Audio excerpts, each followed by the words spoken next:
So today we are looking at Acts chapter 18 verses 18 to 23. We've heard how Paul has had times of intense travel and periods of longer settlement, and these verses seem to mark a transition point between one season and the next. In verse 18 we read how after a year and a half Paul leaves Corinth with Priscilla and Aquila and he travels to Ephesus, and from there a number of other places. We don't know how long he stays at each of those locations, but we know that he declined to stay at Ephesus despite being invited to. What stands out to me from these verses is that Paul seems to be confident in the call that God has for him. He knows when to stay and when to go, when to journey with others and when to go alone. I can imagine it might have been tempting to stay with the people who knew him and who wanted him, especially when other places had been less welcoming. And I'm fairly confident I would have been tempted to stay a while in Ephesus.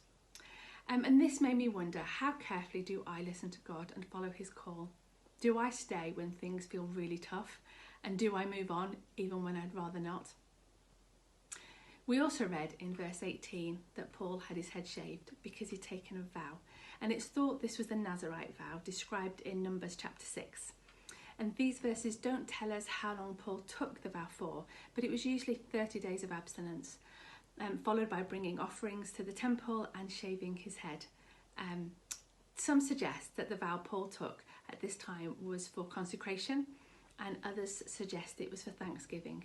But either way, Paul was setting himself apart from the things of the world and purposefully drawing close to God as part of what seems to be the end of a long season in Corinth and the start of a new one. And this made me wonder how quickly I might move on from one life season to another. And do I take time to draw close to God and thank him for all that's gone before and then seek him for what's to come? Or do I trip and stumble from one season to the next? So as we enter a new season of restrictions gradually lifting, I wonder if this is a good juncture for us all to stop and give thanks for everything that's gone before and to earnestly seek God for what's next.